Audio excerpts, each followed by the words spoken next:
Welcome to Jurassic Bark. And we got a box in the air. We got people, box go down, box open, man gets sucked into box, man scream, and scene.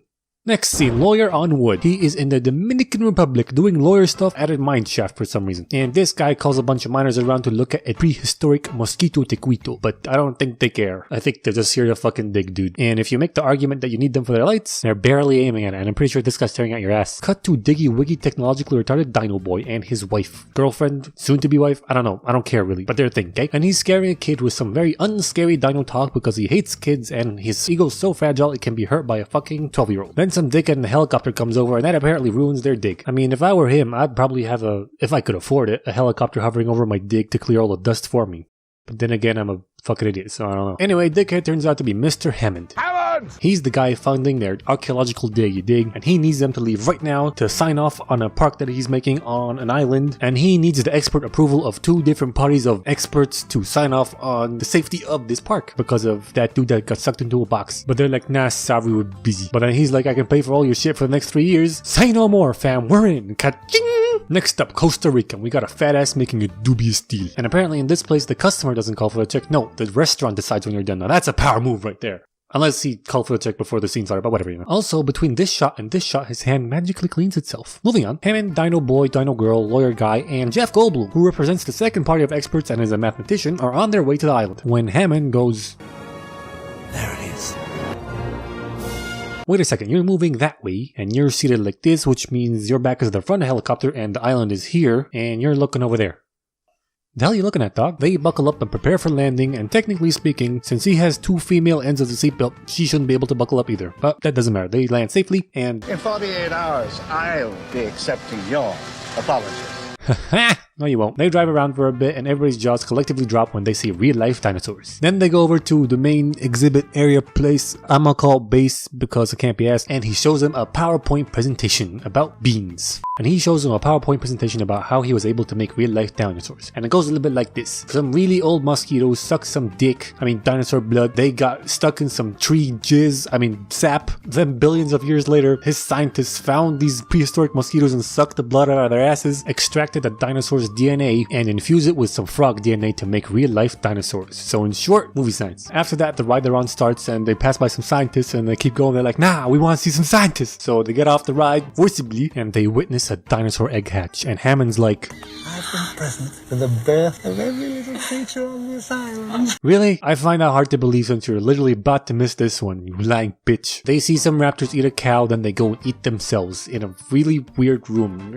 There's at least 4 projectors in here. It's just stupid. Anyway, the experts express their concern, and Jeff is like, yeah, but your scientists were so preoccupied with whether or not they could, they didn't stop to think if they should. Yeah, you give it to him, Goldblum. You see, he's an expert in something called chaos theory. He says that even though he thought of everything and made all the dinosaurs female so he can control the population, chaos and life will find a way to fuck his shit up. And these 2 peeps agree, but the lawyer, who is the whole reason they are here in the first place, has changed his mind and is seeing dollar signs. Then Hammond's grandkids arrive and he sends them off with the experts and the lawyer on a tour of the park in some electric autonomous vehicles. And despite their best efforts, the dinosaurs won't come out to show themselves. And right here, the windows are clear, then they got water on them, and a few seconds later, they're clear again. What's up with that? What, you couldn't wipe down the windows for that one shot? Come on. Anyway, we find out that the suspicious fatso is Nedry, Hammond's son. He works for him at the park, developing and managing all this tech shit along with nerdy Samuel Jackson, and Hammond and his son hate each other. Back to the experts, and Math Boy is flirting with Dino Girl again, and I seriously don't know how Dino Boy's just letting this slip or not noticing. He's literally flirting to his girl right next to him. Dude.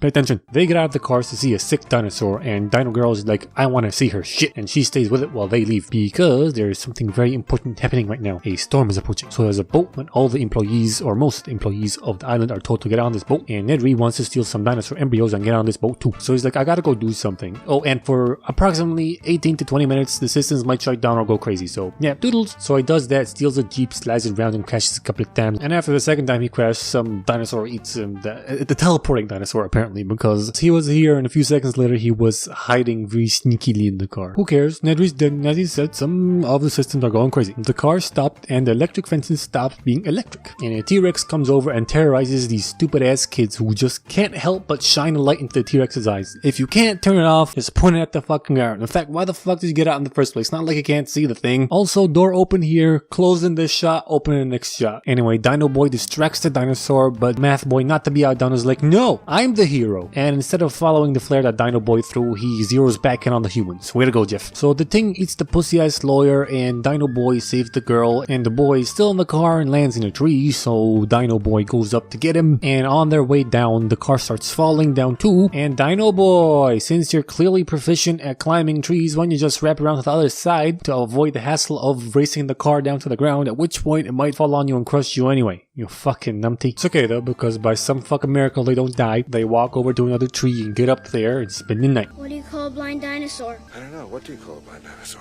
Do you think he saw us? Man, this kid's dad jokes are on point. Meanwhile, Dino Lady and Nature Boy come over, find the fucked up fence, find the fucked up Math Boy, find the other car, check it out, come back up, then get chased by T-Rex and outrun it. After they get back to base, she sits down with Hammond and she finds out that he still thinks that the park was a good idea. Hammond, you blithering idiot! Next day rolls around, Dino Boy and the kids wake up, the girl gets sneezed on by a long Nickelosaurus. They get down and try and make their way back to base, and on the way, they find all natural and hatched dino eggs, which is supposed to be impossible since Hamo only created female dinosaurs. However, some frogs are known to change to the opposite sex in situations where they can't find anybody to fuck, so technically speaking, they accidentally created transgender dinosaurs. Cut back to base, they find out that Nedry fucked up the systems beyond repairs and the phone lines are down, so they're faced with two choices: either turn everything off and on again, which will reset everything and allow them to call for a helicopter, but apparently this is not such a good idea because according to nerdy Samuel Jackson, but we've never shut down the entire system before, it may not come back on at all. And the second option is to fuck with the dinosaurs' genes somehow and kill them off, but then Hammond's like, People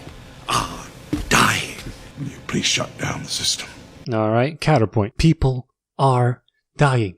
Will you please kill off your fucking dinosaurs? Fucking dickhead. So they decide to turn everything off and on again. And it seems to work, but to turn everything on completely, Samuel has to go to another building and flip a switch, do some shit. So he does that while these peeps hide in the safe room. However, he takes too long, so Dino Girl and Nature Boy go out looking for him, only to find that the raptors have escaped. So Dino Girl rushes to turn on the power so they can finally buy Jug. So they can finally call for a helicopter. She finds a raptor and Samuel's dead body, well, at least part of it. She tries to run away and Nature Boy dies.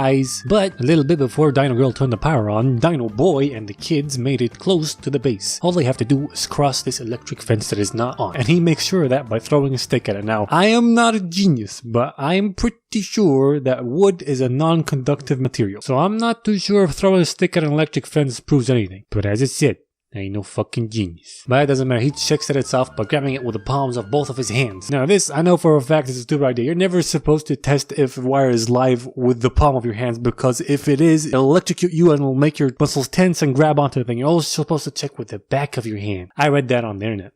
And as you know, anything you read on the internet is true. So the shits ain't live yet, and he tries to see if he can squeeze through the fuck thing, but he can't, and hurried by the screech of a dinosaur from afar, they start climbing over the thing. And wait, no, freeze right there. Okay, maybe you can't make it through, but they definitely can. What kind of fucking cartoon logic is this shit? Doesn't matter. They climb over the thing, Girl and Dino Boy make it down there with ease, but the kid's being a pussy and it's taking too long. And this is where Dino Girl started turning on all the fences and systems and shit. And wait.